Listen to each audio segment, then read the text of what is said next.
다이어트류 알려주세요. 임신성 당뇨에 대해서 알려주세요. 이름부터 특이해요. 임신성 당뇨. 이게 무슨 이름이죠? 이상하지 않아요? 당뇨면 당뇨지. 그렇죠. 임신성 당뇨가 뭐죠? 쌤 설명하셔야 돼요.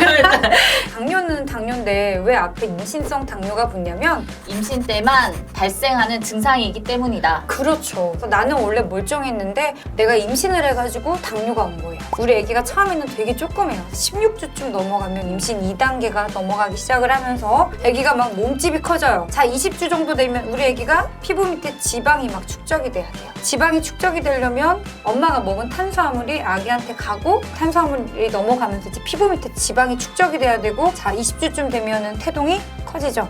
아기 활동 에너지도 막 많아져요.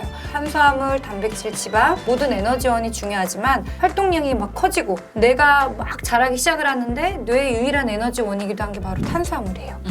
그래서 우리가 딴 건 없어도 마지막까지 지켜줘야 되는 게 바로 탄수화물, 당이에요. 당, 혈당.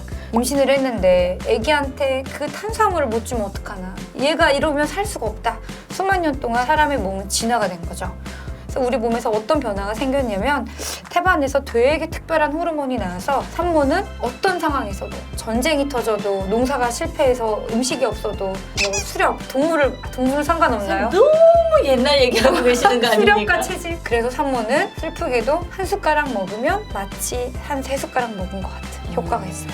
그 혈당이 팍 튀는데 중요한 거는 아기가 그렇게 많이 쓰냐? 그렇게 많이 안 써요. 우리 아기 요만하잖아요. 아기가 이만큼 빼가져가고 남거든요. 그 남은 거는 또 빠르게 지방을 축적하는 메커니즘이 발동이 됩니다. 한 임신 20주쯤 되면 막 식욕이 돌면서 살이 엄청 쪄요. 잘 생각을 해보면 그렇게 많이 먹진 않아요. 내가 홀몸일 때 그 정도 먹는다고 한 달 만에 막 4kg가 불진 않는데 나 왜 이렇게 살이 찔까라고 고민을 해보면 임신이라는 특수 상황 때문에 우리 몸은 저장하려는 경향이 굉장히 커지고 또 한 번 먹었을 때 혈당을 많이 올려놔요. 그래서 산모는 일반인보다 혈당이 이렇게 돼요. 그래서 누구나 다 그러는데 그런 엄마들 중에서 특별히 관리해야 되는 엄마들 뽑아내는 거라고 보시면 됩니다. 내가 임신을 했는데 임신성 당뇨라고 진단을 받으면 당 조절이 잘 안 되는 사람이구나. 그래서 내가 임신 중에 이런 특수 상황일 때 당 컨트롤하는 능력이 남들보다 떨어졌다면 50대가 넘어가면 당뇨가 남들보다 더 잘 오겠구나 라는 경각심을 갖고 계셔야 돼요. 그래서 이제 임신성 당뇨가 뚱뚱하면 많이 올 것 같지만 의외로 굉장히 저체중에서도 많이 오기 때문에 조심을 하셔야 돼요. 그래서 임신하기 전에 근육량이 많으면 좋겠죠. 그 근육량이 많은 사람은 확실히 당뇨의 빈도가 적기 때문에 평소에 운동을 많이 하신 분들은 조금 더 유리한 면이 있고요. 그래서 임신성 당뇨라고 해서 아이한테 꼭 문제가 있는 건 아니에요. 그래서 두 가지로 나뉘는데 A1, A2라 그래서 먹는 거를 조절을 하고 운동을 해가지고 혈당이 식전 95, 120이라 그러거든요. 공복에 95, 식후 2시간 120 이하로만 잘 유지가 된다면 임당이라고 진단 안 받은 산모와 크게 다를 바가 없습니다. 하지만 그렇게 내가 노력을 했는데도 조절이 안 된다는 건 내가 체크하지 않는 어떤 순간에도 뭔가 지금 인슐린과 혈당이 컨트롤이 안 되고 있는 거기 때문에 인슐린을 써야 되는 상태이거든요. 이제 그래서 아이한테 인슐린이 넘어가면 피부 성장을 자극을 하기 때문에 골격근이 너무 커지는 거대화도 생기고 폐성숙이 지연이 될 수 있고 그래서 이제 만삭이 됐을 때 분만 시기를 좀 당기는 그런 정도의 좀 차이가 있다라고 보시면 되겠습니다. 들으면 진짜 너무 우울하죠?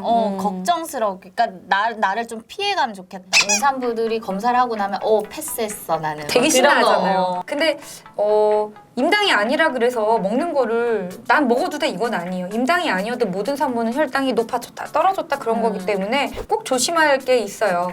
다이어트 때도 얘기했지만 단당류, 설탕같이 정제돼 있어서 혈당을 갑자기 높이는 음식은 임당이 아니어도 조심을 해야 됩니다. 그래서 임당인 분들도 너무 속상해할 필요는 없는 게 똑같아요.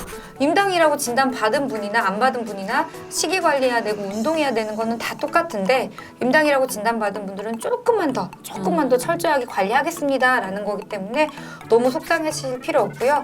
심지어는 전화위복이다 라고 얘기할 때도 있어요. 임당이라고 진단을 받아서 철저하게 관리를 잘 하신 분들은 오히려 만삭이 됐을 때 몸무게 관리가 잘 되고 부종이 확실히 덜해요. 그래서 그냥 스스로도 괴롭고 힘들었는데 지금은 더 나아요 라고 하시는 분들도 많기 때문에 너무 두려워하실 필요 없습니다. 감사합니다 선생님. 네. 아주 좋은 설명이었어요. 네.